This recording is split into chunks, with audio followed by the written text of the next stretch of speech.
Hello and welcome to the latest episode of the 1904 Club podcast from the Hull Daily Mail. And we've got, for the time being at least, until they all depart and leave me on my own, a full house. Kathryn, Fletch from a car park, Prutts from dentist surgery, and Kathryn from the living room. It's great to have you all on board. Kathryn, we'll start with you. How are you? I'm good, thanks, Bazz, especially after Saturday. Absolutely. Prutts, you did the game with Curtis and Troy Deeney. A bit of a surprise for them, I think, watching in the studio, do you think? I thought it meant with Curtis and Troy Deeney. I knew they were going to be there. It wasn't too much of a surprise. Shush! The dog's barking already. Shut up. Come here.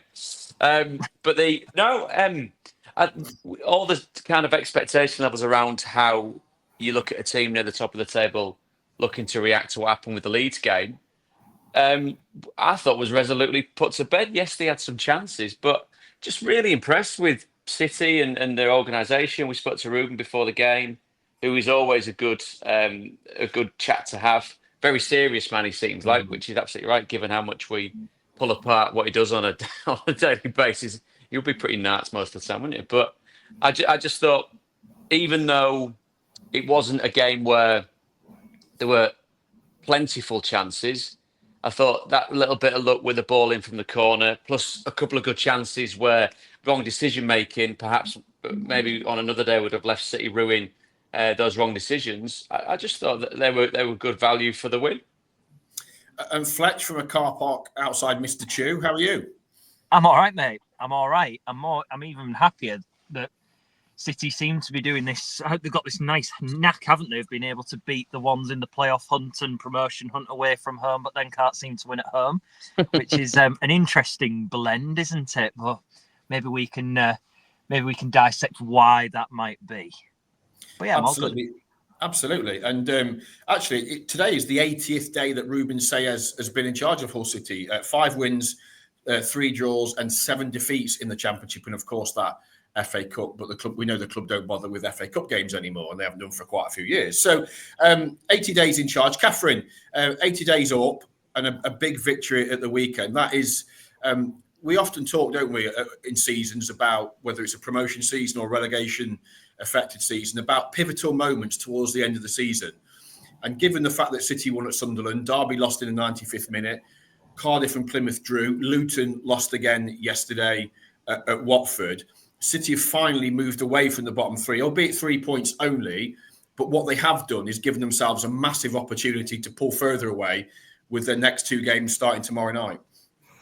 Yeah, and it's kind of like what we've been saying all season, isn't it? You just hope that kind of like that big victory is the key for them having that confidence to go on and sort of, follow it up with another one tomorrow night. But obviously we've kind of seen them throughout the season not do that. And it has been like, if you were to kind of assess Ruben Selles his time in his 80 days, it has been up and down. I think you'd probably say he has definitely had a huge impact, and we've seen them get better, but equally, there have been a few rotten performances in there as well, and a few times where we've slipped back into potentially old habits. So it feels nice to have that little bit of a cushion and not just be kind of out of the bottom 3 on goal difference or by 1 point. But you just really kind of want them now to go to Cardiff and back it up. Prutts, you touched on it there from what you saw. But given the narrative coming into the game, obviously Sunderland had lost at Leeds, were unbeaten at home in 16 games. City obviously around the bottom 3, but with that win at Sheffield United in the distant past. What was the feeling in the studio with obviously yourself, Curtis, and Troy about the setup first and foremost, and also the way they largely nullified Sunderland's threats and looked to threat themselves more importantly? Well, they did. But we chatted just before the game about the potential, how good Sunderland can be on the counter attack, but also in that transition. There were also positions where City could exploit them. One glorious chance, wasn't there, for Matt Crooks, who, when he got played in, everyone's just stood there going, shoot. Why don't you shoot? And almost kind of, absolutely unselfish to the detriment of the team there. You could see what he was doing. It was just completely the wrong decision made in that particular moment. And I think the work rate from the likes of Alzate and Elliot Matazo in midfield was was just a real joy to behold, really. And I think any time you're going to build a win or a potential to win away from home, the solidity needs to be there. The chances that are created for the opposition need to be nullified. I thought City looked like they really enjoyed defending, as and when the ball came into the box, they were able to repel that. You chuck into that dealing with the likes of Louis Barry going off earlier than would have been expected, given his injury, and I'm sure we'll have an update on that. But it was, I think you're absolutely right. There is an expectation level on what Sunderland do at home, given how much the fact that they were unbeaten during the course of the season until Saturday.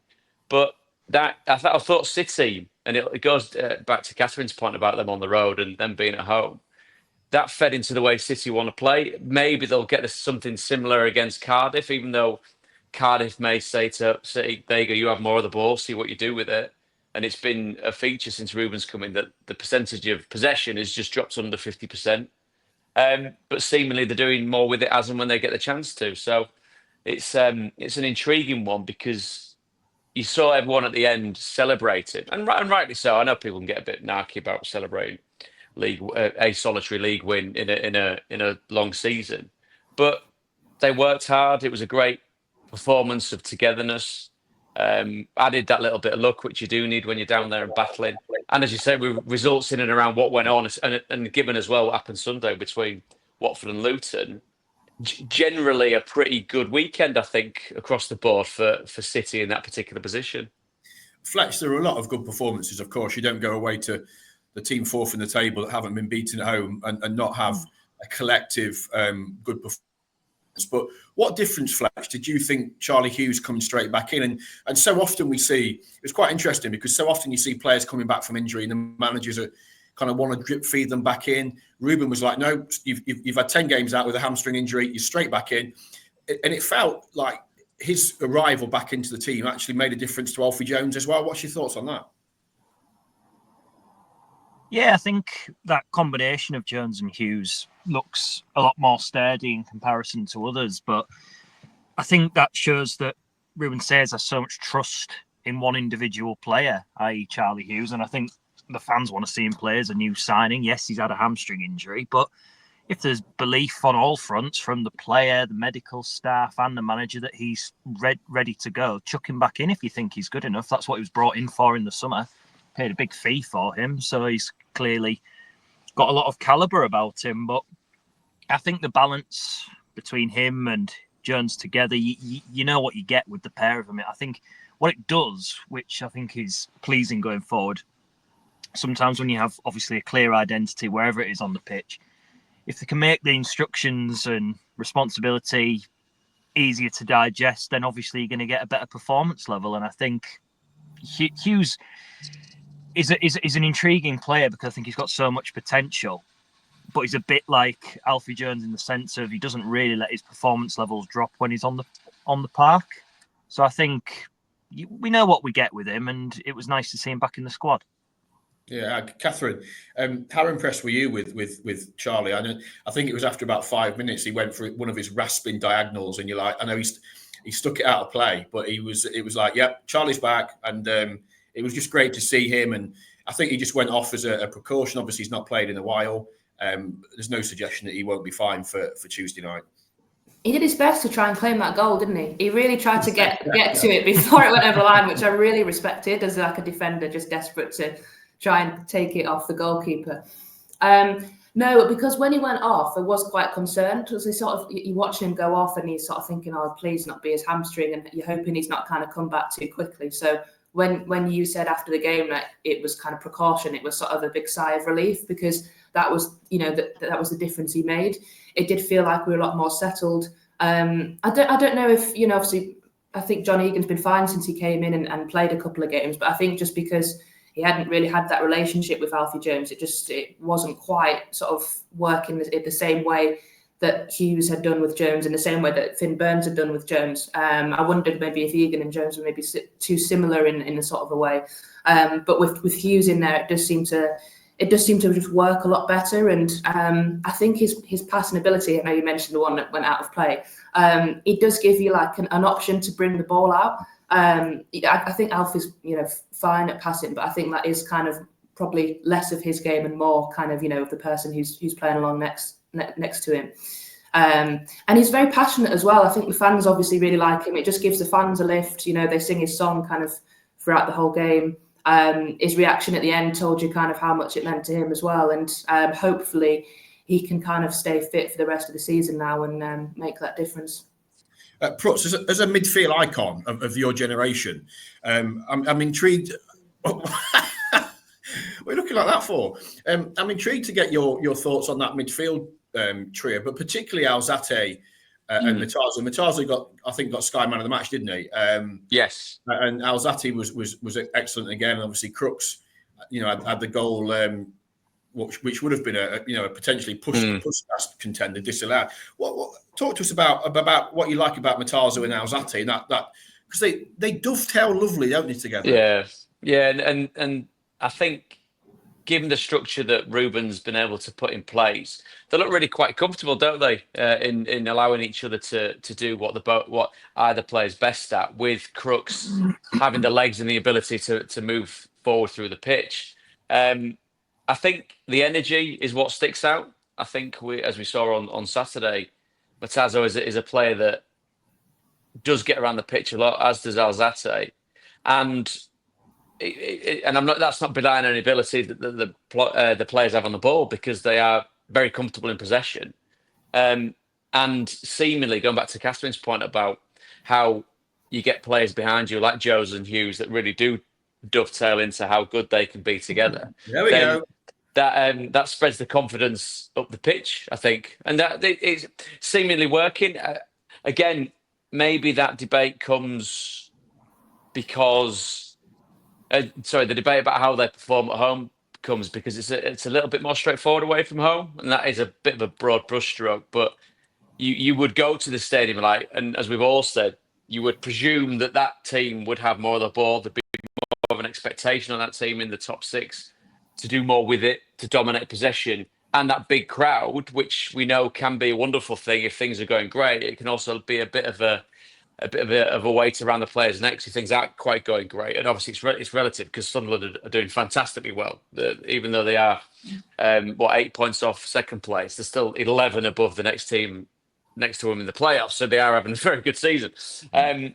But it's sometimes easier to dig in as a midfielder playing away from home, knowing that a lot of your work will be done in very small spaces. You'll be very busy keeping the opposition occupied, because that is a team that can really hurt the opposition.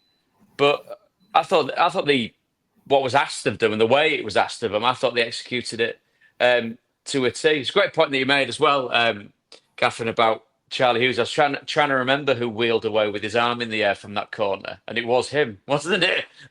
Give it the full Mick Shannon, even though he's nowhere near it. He's just been bundled into the back of the net. But the other part about that is talking about Hughes going straight back in.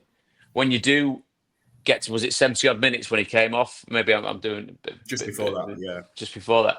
And then you get John Egan to come on. Now I know John for a fact hasn't come to play here as a sub, but away from home, 1-0 up against a team in the playoffs, get me someone on with a bit of experience. Boom, here comes Egan to make sure that things are sorted and settled past the 90-minute mark.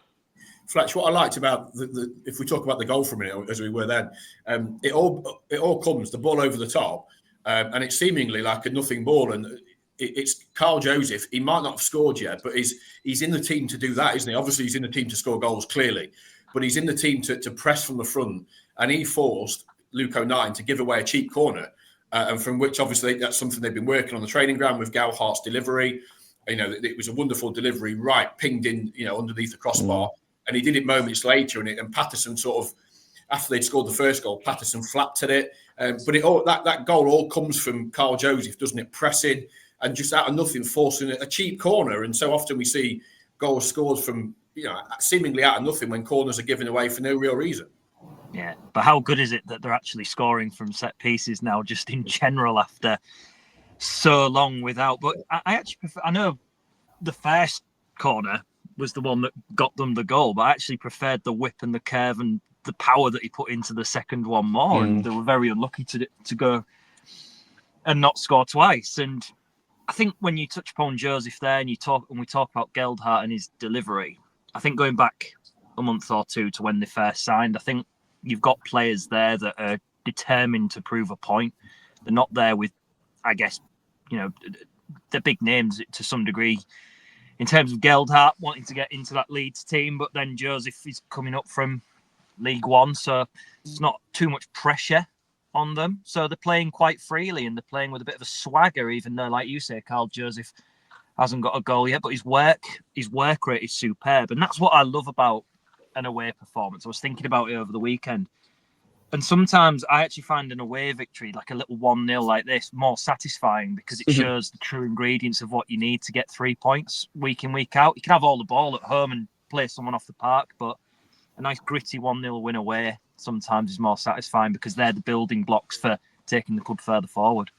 Just to put in, sorry, but going back to what, and it's easy to say after the event because, again, hearing from Ruben after the game, when they talked about set pieces, he kind of said, and I don't think he's the type of man or manager to be smart about it, because sometimes you can say, oh, well, you scored from a set piece. Yes, there's a fumble from the goalkeeper, but then, oh, well, we worked on that all week. It's nice to say that when it comes off. No one ever says we worked on it all week when they've been crap, do they? Like, I mean, we've been shelling it off the pitch here, there, and everywhere. But it said about putting the ball into a certain area, which, like you say, with the delivery of what Geldhart's got, I mean, as Fletch alluded to, that second one being really dangerous and the first one being in a good area, but if you're being super picky and pessimistic, you would say there's not a City player anywhere near that within about 2 or 3 yards, which doesn't sound like a lot, but when it's a corner, that's quite a distance to be away from the delivery. Whether that's good blocking, good defending, that's something that you pull apart at a later date. But they did want the ball put in a certain place, and Joe put the ball in a certain place. Now, I know that sounds really rather straightforward, but we've all seen enough football, haven't we, to go, Christ almighty, what on earth are they aiming at? But on Saturday, you could tell where it's going, and Sunderland had a tough afternoon dealing with it. And Prutts, I think, in fairness to what you said there, and also Ruben as well, I think they've in their analysis, they'd obviously watched Patterson and thought that he's got a ricket in him, and if we put him under pressure, if we stick the ball right under his crossbar, we've got a chance. And if let's stick one underneath him and see what happens. Then we maybe play for the second ball if he flaps at one. And it paid off. I mean, equally at the other end, I thought Pandor was not overly worked. I mean, Sunderland only had 2 shots on target in the game, and both of them were tame efforts. But there were a couple of moments where, equally at the other end, Pandor was a bit Freddie Flappy and got away with it. But yeah, look, Kathryn, I just wanted to pick up on the away form, because it's a big if, obviously. If they were to win tomorrow night, that's 7 away wins for the season, which would be as many as Leeds United. I think they're 8th in the away table. But yeah, at home, it's mad. Obviously, 2 wins at home. Cardiff are the next worst home team, and they've got 21 points compared with City's 13. So the chasm of difference between home and away is just, and I know I think Jonathan, didn't he, spoke to Coyley about it after the game. Just the chasm of difference between, what we're seeing away from home now, 4 wins out of 5 on the road, with the only defeat in 5 away at Burnley, which is of no disgrace at all. So it's mind-boggling, the difference. And as we know, it's not something that's just unique to this season. The fact that we've got the same away wins as Leeds United just shows how bad the home form is. Well, if wins tomorrow night, as it stands now, we've got 6. We've got 7. Sorry, as it stands now, we've got 6. They've got 7. But we have played a game less. We've played 16 away. They've played 17. But if we win tomorrow night, we'll both have 7. If we could just win at home, we'd be in the playoffs, wouldn't we? Honestly.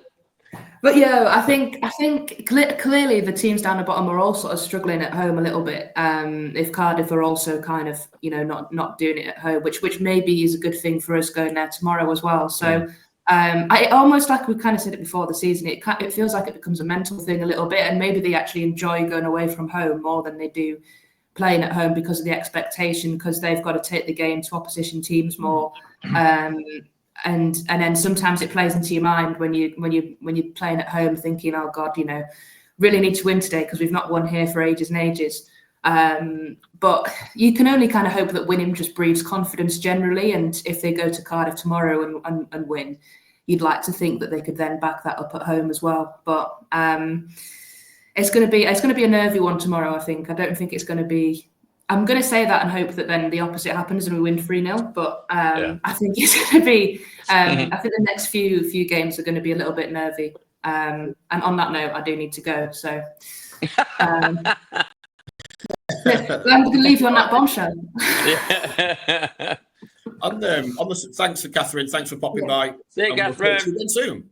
Kathryn's got an England appointment, so for those laughing, bigger fish to fry. Yeah, absolutely. On the subject of Cardiff, Fletch, I think it's fair to say we would be their bogey team because I think City have won their last 7 against Cardiff, including the last 3 in South Wales.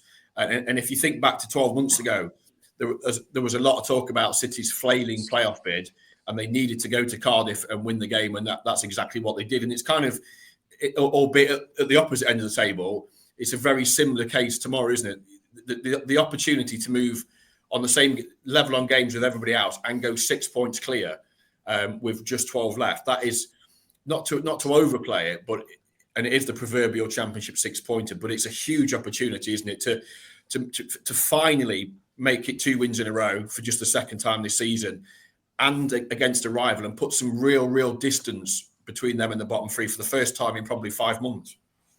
Yeah, and I think back to the trips that we've had when we've gone to Cardiff as well in terms of atmosphere and feeling from the home crowd. It's not going to be an intimidating venue, and it's one of those grounds in the league where one simple pass that's not played correctly, or they don't move the ball quickly enough, or they squander a chance, the fans turn on them. And it almost feels like, in comparison to where Hull City have been previously, it feels a bit like the end of the Alam era, almost like 2018, 2019. It's empty stadium, feels quite cold. And so they're not going to, for me, an intimidating venue. But I think back to last season and the way that City just played Cardiff off the park with their stars and the way that they were built. But they're a changed team now for me. And sometimes in these gritty 6-pointers, it doesn't matter how you play. And I think that's what Hull City have got, going back to my point against Sunderland. I don't think they're really too bothered about what they look like as long as they get the job done. And the other point you make is when you go away from home, as an old manager once said, he used to like playing the way he did because home teams open up more, because obviously they want to try and attack more in front of their faithful. So, but when I actually look at Hull City in the last couple of games and you think about the Blackburn win, you think about the Sunderland win, the Sheffield United win, to some extent coming back against Leeds, they've not been games that they've dominated, but it's been moments in games that they've taken. And you think to yesterday in the Premier League, Liverpool against Manchester City, if anyone watched it, Liverpool didn't batter Manchester City off the park. They just waited for the moments and then struck. And that's how Hull City, for me, need to approach this game against Cardiff, because it almost feels like it's set up in a way, even though they're so close to each other in the table. I feel like the toxicity that's been going around Cardiff for some years now will play in Hull City's favour if Cardiff don't start well, because then they can take an opportunity and again they can, get another bag of cement out and have another gritty performance. One win is 6 for Cardiff, and that was at home against Derby. And I think Derby have only picked up 2 points since Boxing Day. Prutts, how do you view the picture now at the bottom with what Luton now marooned 5 points from safety? Obviously Plymouth and Derby, and Cardiff just above, but City further above, and then you've got Stoke and I've been saying for weeks. I know Gary Rowett went in and had an instant impact at Oxford. They would start to fall away, and as results are happening, they're starting to fall away. Portsmouth have won 3 in a row and are seemingly 10 points clear and almost home and hose now. What's your assessment of it? Yes, I mean that Oxford one, which is in general terms, the job that Gary's done's been good, but they're still a little too close for comfort. Stoke, I mean, no idea what you're going to get with Stoke. But where City and obviously Cardiff find themselves on exactly the same points, Plymouth needed that reaction. Obviously, it was helped by the fact that Cardiff managed to get themselves down to 10 men with Gutas being sent off. And then you look at Derby and Luton. Luton have obviously made a change with Rob moving on and Matt coming in. And Matt's a manager I've got a lot of time for. But it's shocking is not the right word, because that's far too heavy a word to use about football. But given where they are and the absolute free fall, I really do fear for them. Derby didn't have a shot on target in John Eustace's first home game at the weekend. Didn't have a shot on target. That is phenomenal, really. And maybe you've got a team.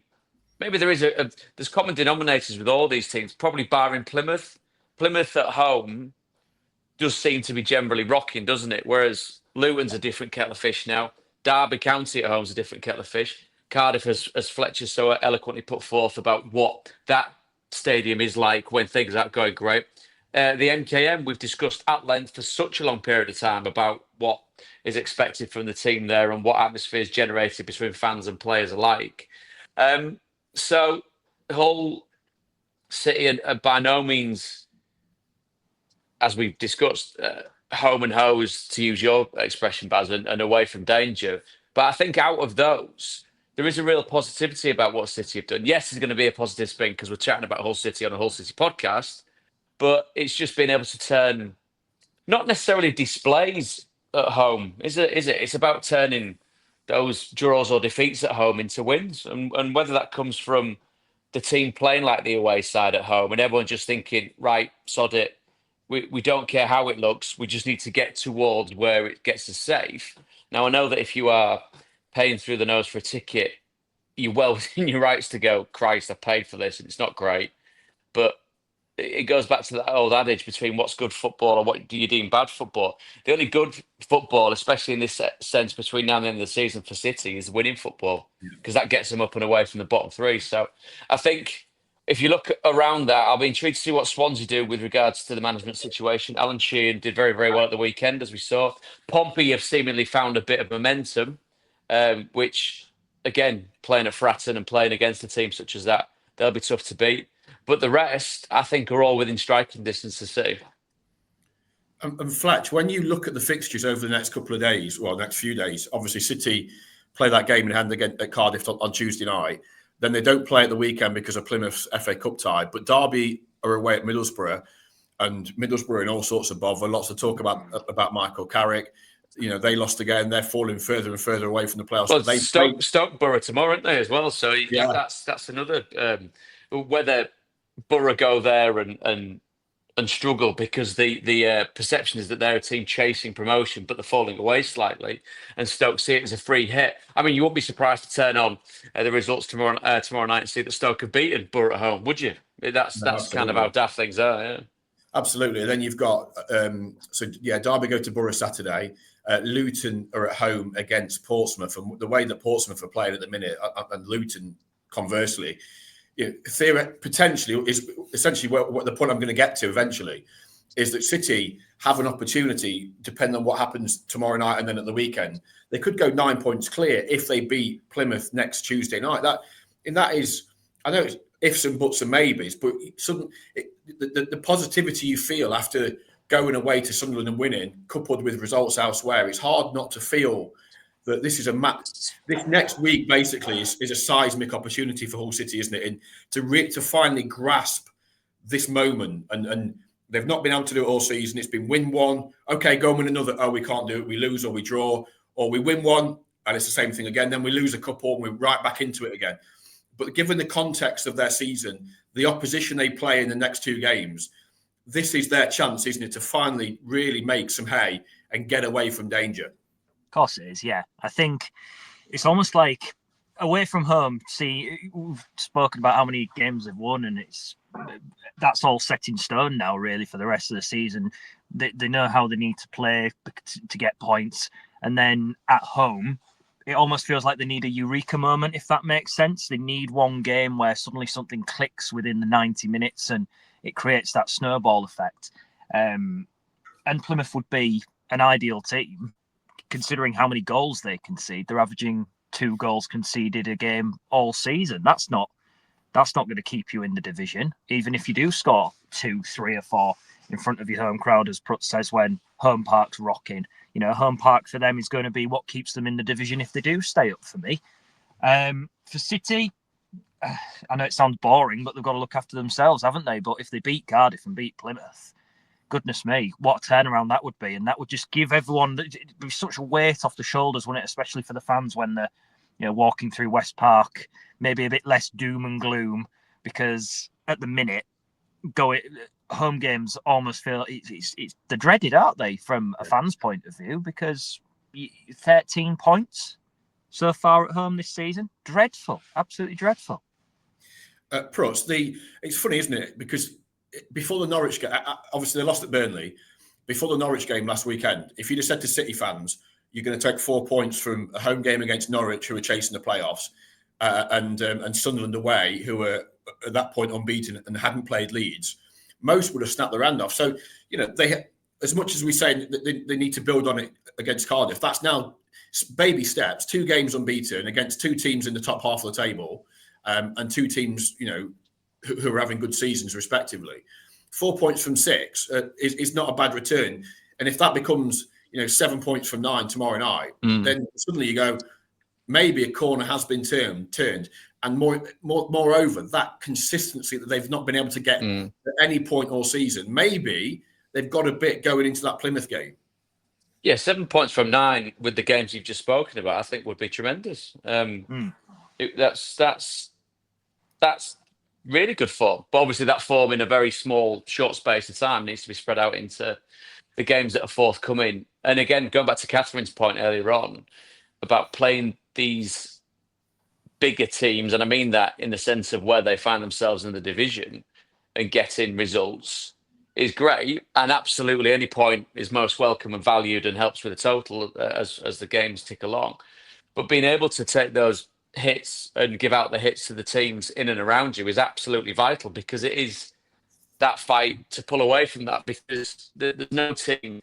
There's teams that we're looking at that are out of form, but no team's cut adrift. It's not the Premier League. You've not got 3 teams down there that are looking like they are doomed, whereas there's still a massive lottery given how close the teams are at the bottom end of the Championship. And that's the real challenge for these players and the manager and the squad as a whole. You're looking at a team that needs to find consistency that it hasn't had since, I don't know, late summer. When you talk about, was it 4 wins on the spin that we looked at? Yes, 3 wins in a row. Yeah. Stoke, Cardiff and QPR in the space of a week. And that was it. Yeah, and you're looking at teams there, and it's a bit hindsight like now, but QPR were in a real mess, weren't they? And look where they are now.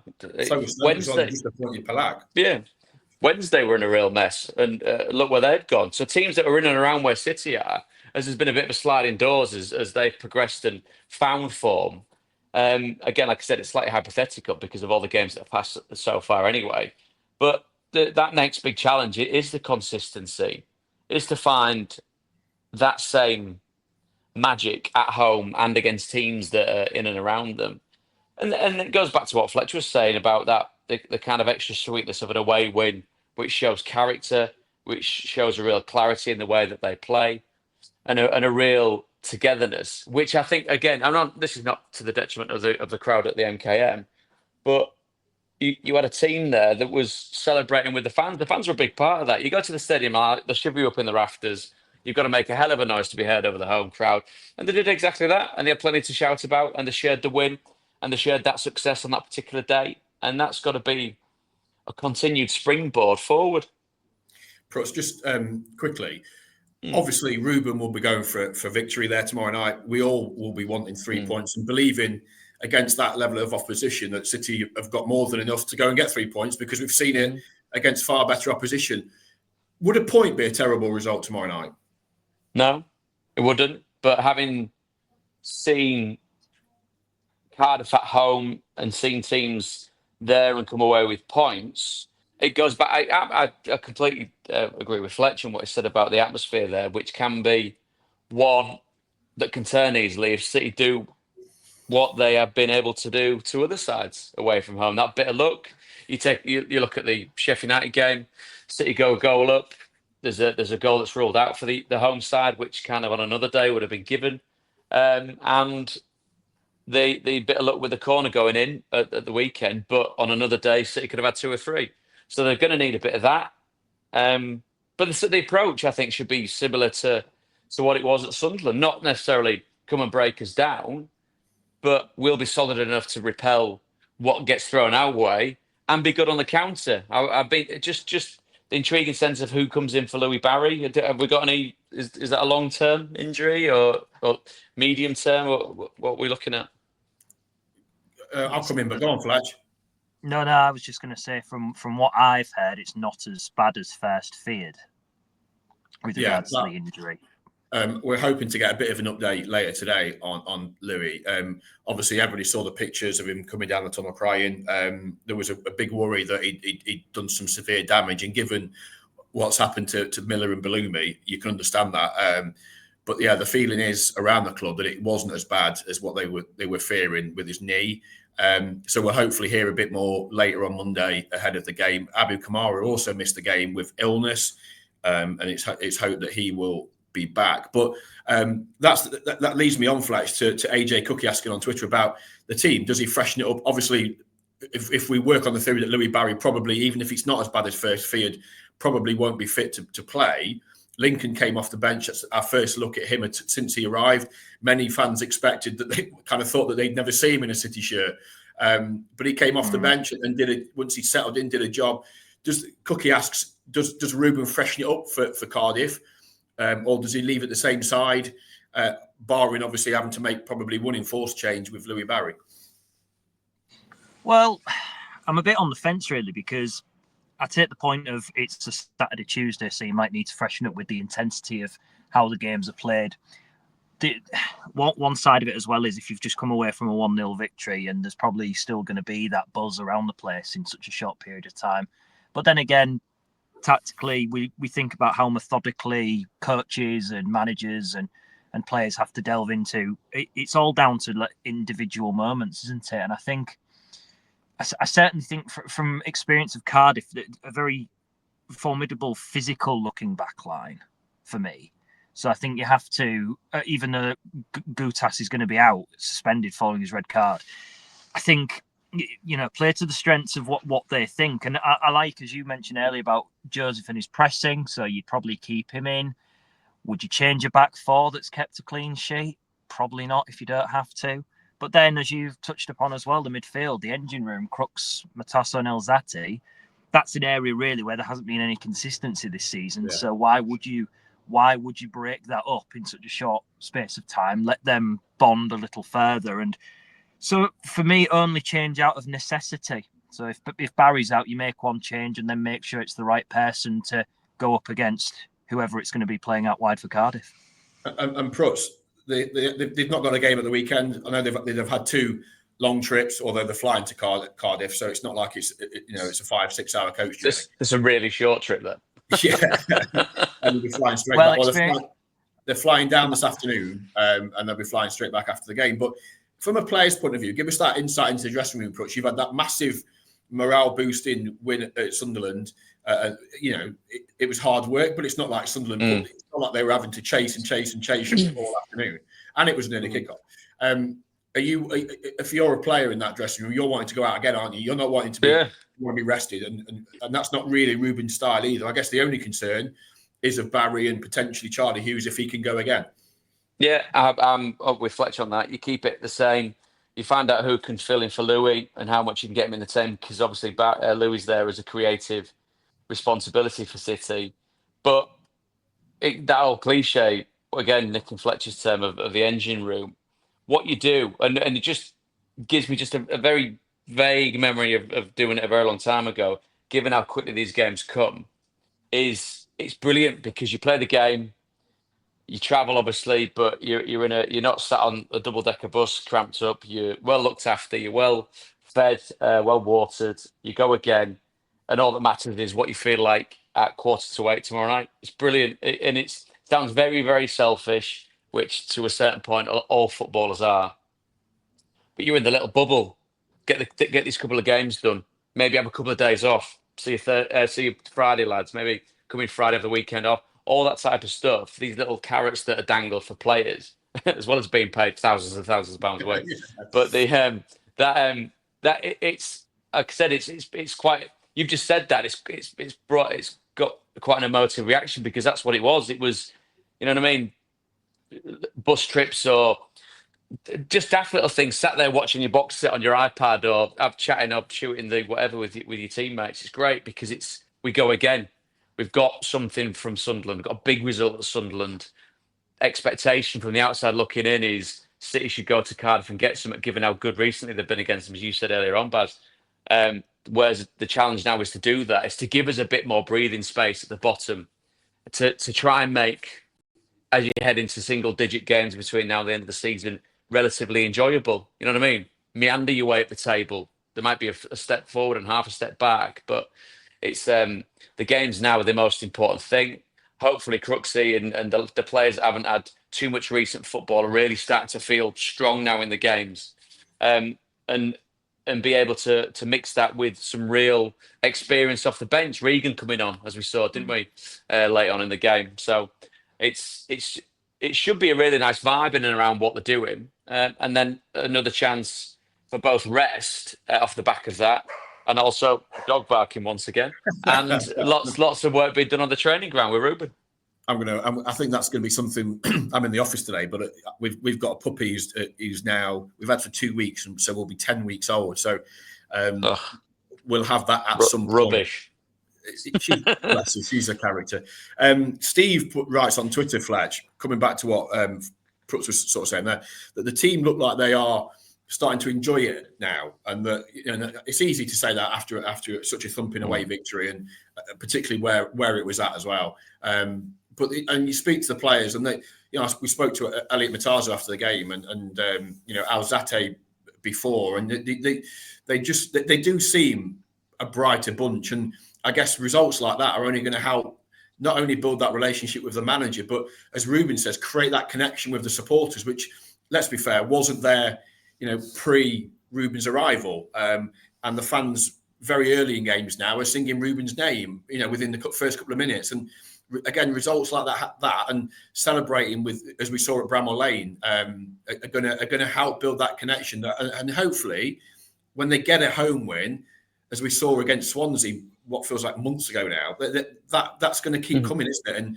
once everybody feels a bit happier about everything, performances improve, results improve, and you start to move up the table, and suddenly you go into the summer full of beans. Yeah, but I think there's a really important reason as to why we're seeing the season play out in the way that it is. And I think if you think back to the summer, after the finish that the Tigers got last season and the calibre of players that they had, there was a really high bar set for these new players coming in. And then you have the overhaul of how many left and how many came in, and you've got to gel them all together. But the expectation was still there that City had to finish as high as possible, given what had gone before. I don't, for me, feel they handled that pressure in anywhere near as good a fashion as they should have done. So the expectation on them from a positive outset of thinking about the top half or the playoffs or even promotion to the Premier League has gone.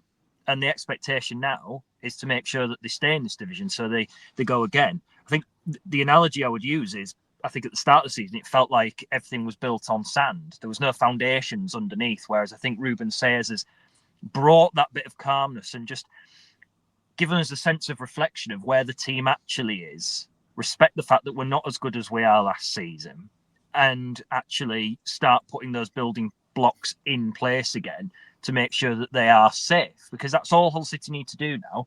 The best scenario for Hull City this season, as daft as this sounds, is for March and April to be as boring as anything and make sure that they're home and dry, because then at least you've got the opportunity to sit down and study over 2 months' time, start tweaking things to maybe be a little bit more adventurous as an attacking force at home or even be an attacking force away, and just do what you've got to do.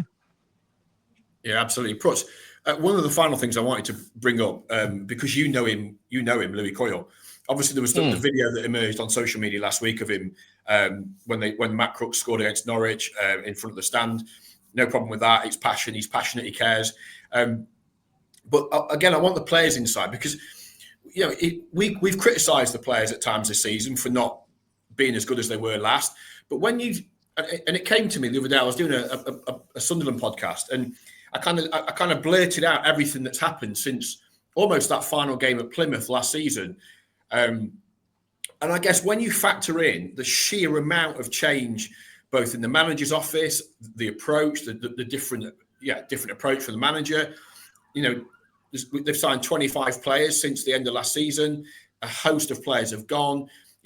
Key figures behind the scenes have gone as well. I guess when you factor in all those things, perhaps it's no surprise that the existing players, the likes of Louis and Alfie Jones, Sean McLaughlin, Regan Slater, one or two others, have found it really difficult with. And I know, like you touched on there, players are well looked after. They get everything taken care of.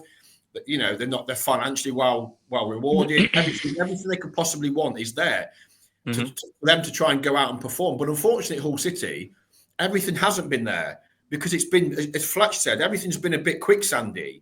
And maybe that's why the likes of Louis, Sean and Alfie, through no lack of effort, just perhaps haven't had the season that they did last season, where everything was really stable and they could just focus on playing in a system they were comfortable with, they understood, they were well drilled.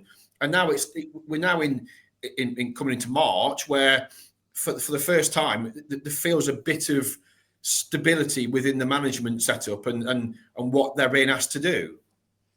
I think when it comes to the players that you talk about, and take Louis as an example, is a very, and I know that sometimes when you mitigate for a player's performances by saying what they're like personally, I know some fans kind of go, "Oh Christ, there we go," and I totally get that. I absolutely get that, because you are looking at paid professionals that are there to perform or entertain. That's the way you got to look at that. But it's a tough way of seeing what posted as well now. Look, busy morning in the Prutts household here. Jumping at your place. Yeah, rushed off my feet.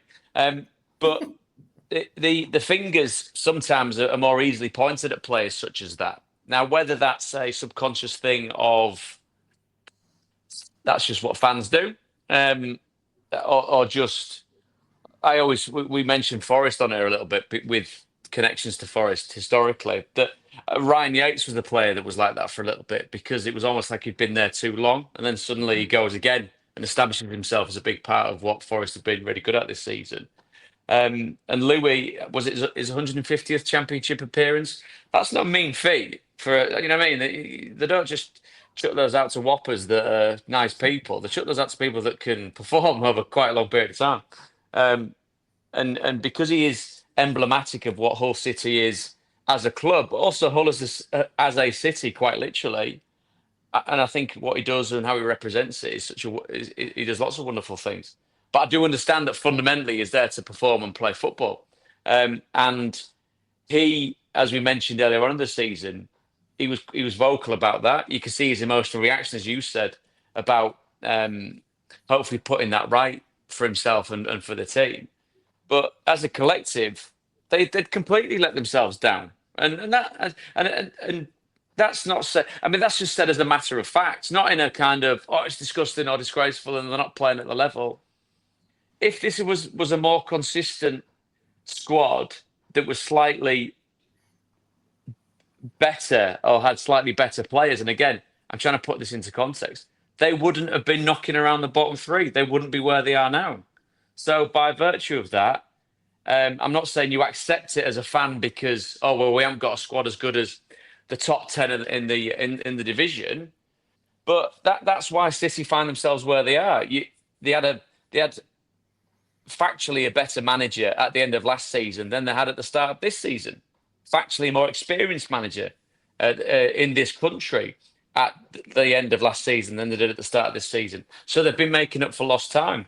The players within that have to take responsibility. It's not all on Tim Bolter at all, but that's where they find themselves, and now they're slowly digging themselves out of a hole, and that's what they've got to continue. If you are quite combative with regards to how potentially you and the fan base see each other, then you've got to make sure those performances keep coming. And I'm sure if Louis keeps doing what he did on Saturday, if the players that have been around and part of the furniture for quite a long period of time continue to allow these new players to come in and be creatively expansive, then it'll be happy days. Like Fletch says, if you get a boring March, April, then it'll be again happy days with regards to where they find themselves at the end of the season. And then, I mean, the question about what comes next year is perhaps for another day. But it's there's a lot that they can build on right now to make them as likable a squad as they could possibly be. And like I said, a lot of time for Louis, a lot of time for the players that have been there for a long time, because they have seen a lot of change, but they've also been part of something that could have been good and has not been good at times this season, but plenty of games, plenty of time to make sure it ends well. And that's it, just to finish, Fletch, isn't it? Their destiny remains, as we've been saying for weeks, their destiny remains in their own hands. And because of that win on Saturday at the Stadium of Light, coupled with results elsewhere, they have got themselves a massive platform. And it's now up to those players, those said players that have been heavily criticised at times this season, but also praised when it's been needed as well, as we saw at Sheffield United, as we saw against Leeds, and again on Saturday. It's up to them to grasp this moment, because nobody else can do it for them, can they? It's up to those players to make sure they are Championship players next season and not League One players or players leaving to try and find a career somewhere else. And I think one thing that, to add to what Prutts has said about Louis and the rest of the defence, is they are effectively the cornerstone of this football club at the moment because of how long they've been there. You know, they were the ones, your Alfie Joneses, your Sean McLaughlin's, your Louis Coyles. They've been there since either the relegation from the Championship in the first place, or they were brought in to get the team back into the Championship. They were there in the really gritty times when Grant McCann was coming to the end of his managerial tenure, and they were there getting clean sheets at Bournemouth, winning away at Cardiff. And I think the thing about Louis Coyle in particular is, having spoken to him as often as you have, Bazz, and as well as you know him, Prutts, is people show the way they care in different ways. And I mean, it's no comparison, but even if, like, I've played park football on a Saturday morning and my teammates scored an absolute worldie, or we've ground out something, you're going to do a little fist bump into the ground, or you're going to say the words that Louis Coyle said to the stand. That's probably just his way of, you know, exerting passion at the end of the day. We all do it in different ways. And I don't think you can ever, I mean, yes, you can question performances, ability of individuals, but one thing you can't take away from Louis is his care and his passion, not just for the football club, but for the city in general. Yeah, and I just maintain that I don't believe that these players are bad players. That, you know, good players don't become bad players overnight as it goes. And I think, yes, they've had a bad season, but we shouldn't be writing them off, should we? And they've had... No. The thing that I've kind of not like, oh, what have I learned over my time in football, both as a player and fanning around doing what I do now, is that the more you get to speak to people of different levels, and the more you get to pick the brains and probably chew their ears off with it.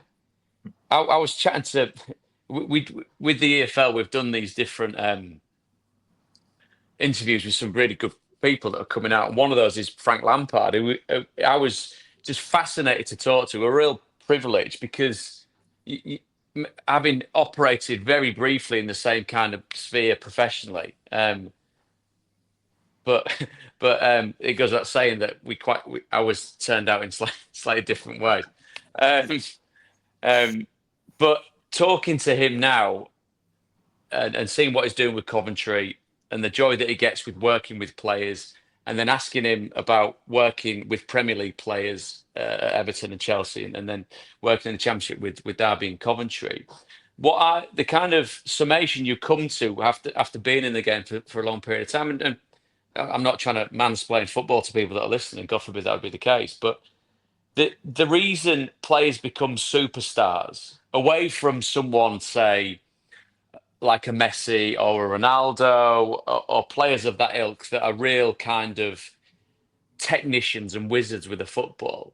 The rest, and that is a huge sliding scale of the rest, and take Lampard into that, he gets paid extravagantly well. And sorry, I've related back to money and remuneration, but he stays at a level for a long time because he's consistent. Yes, it helps when you know exactly where the back of the net is, which he did on a ridiculous amount of times, given the position that he played as an attacking midfielder.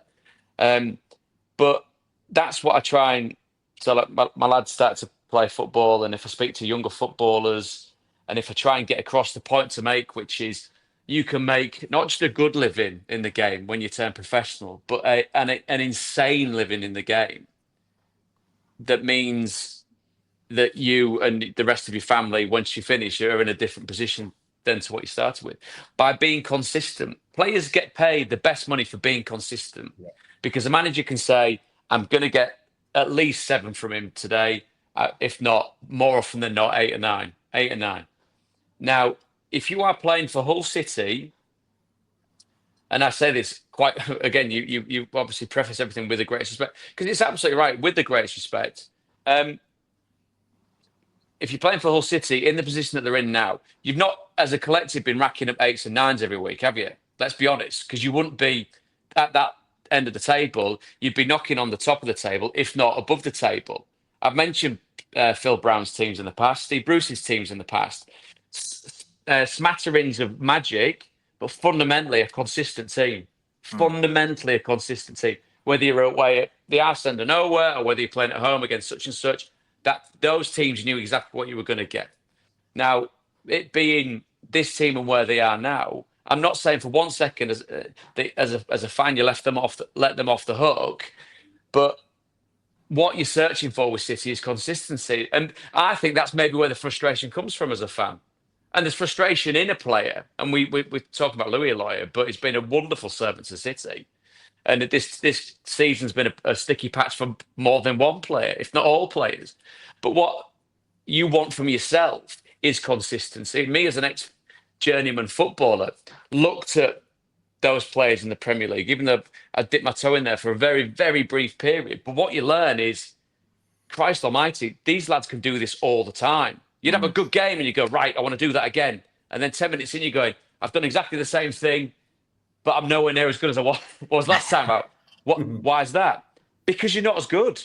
That's what you've got to come to terms with, because you're not as good. So after that, you work on being as consistent as possible, which I only really got my head around towards the back end of my career. But that's what collectively Ruben's looking for. Collectively, the fans are looking for.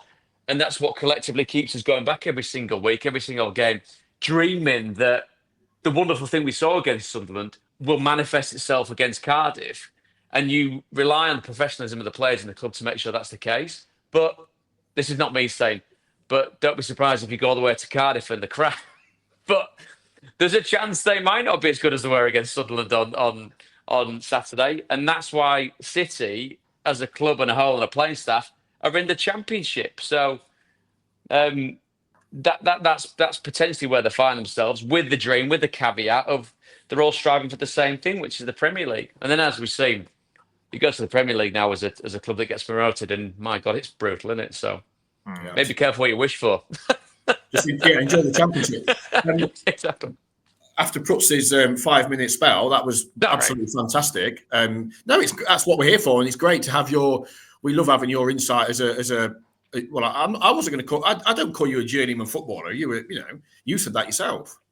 But you've got true, though. I mean, by virtue of where, if you spend your time at different clubs, that by definition is a journeyman. It was funny because I'm not just bringing this up to say that I spoke to Frank Lampard for half an hour once, which sounds pathetic, but I thought I'd do a bit of digging, and I referred him to a game where Southampton played Chelsea at Stamford Bridge. We took the lead after 1 minute and we got beaten 2-1, and he scored the winner, I think, from the penalty spot. And then I said, "Do you remember that game?" And he went, "Kind of." And I went, "Do you remember me playing in that game?" And he went, And I went, "You don't have to be polite, mate." So the blank look on your face would suggest that, given 700 games that he played, I said, "I'll forgive you for one game against a team that ended up that season relegated. You as champions, Mourinho absolutely rewriting English football, and your career going on and on and on and on, for not remembering me being on the pitch." And the solitary kind of bit of housekeeping was just a yellow card next to my name, which, let's be honest, we would have presumed anyway, wouldn't we? Brilliant. It's always a pleasure, Prutts. We love getting your insight from a player's point of view. It's what it's the only reason I'm here.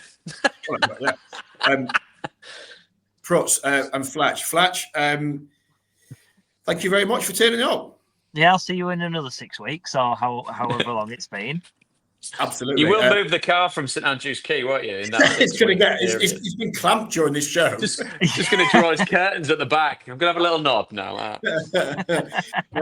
Brilliant, and thanks to Kathryn earlier as well. She had to go off to this FA briefing as well. So if you're travelling down to Cardiff on Tuesday, I think there's over 500 are making the long journey down. That is not an easy journey on a Tuesday night. So fair credit to you as well for going down there. And let's hope that City can bring back 3 points to East Yorkshire and take another big step towards safety. Prutts, thanks very much. Pleasure, chaps. It's been wonderful to chat. If you're not busy tonight, feel free to watch Sheffield United Leeds, Yorkshire Derby, because we're all Yorkshiremen. Well, 2 of us are, and the other one's just an interloper. Are you doing the game? Yes, we're actually there. So it'll be blowing a gale, and there'll be plenty of good chat. It's going to be. They've let me out the comfort of the studio, so within 5 minutes I'll be moaning about how cold it is and where's my coffee and biscuits. Hopefully the Bramall Lane people heckle you. Who have you got on? Who's the guest? We've got Michael Brown. I've shielded myself with some Sheffield United greats. So I've got Michael Brown and Chris Basham. So as long as I keep cuddling Bash, I'll be all right. We've also got Stuart Dallas from the Leeds perspective. Obviously, Brownie straddles the two. And Joby McInniff's there. I mean, we're chatting to Chris Wilder early on. Ollie Arblaster's going to come and have a chat with us. I know that people only tune in for the game, but get yourselves on an hour early. Have a good watch. It'll be fun. I always enjoy watching you. You know, you just text me smart comments, don't you? And also as well, given Fletch was probably busy at the time, but that real nasty streak in me that picks people up because of poor grammar came to light on Saturday, and Curtis Davis using the word comfortability, which was just like, what? His justification was, well, if you can use bounce back ability. I was like, don't think it works like that, to be honest, mate. That was a classic, wasn't it? Comfortability. It's only because I'm horrible. So tune in at 7 o'clock on Sky. 7 o'clock tonight on Sky Sports? Yes. And you'll see Prutts. Be there or do something else. Yeah. And you'll see Prutts there giving elocution lessons to former footballers. Yeah, Christ, mansplaining grammar. What a loser. As always, thanks for all your questions. We do read them all. Keep getting in touch. And hopefully, the next time we see you will be after 3 points in South Wales. Thanks for watching. Thanks for listening. And we'll talk to you again soon, everybody.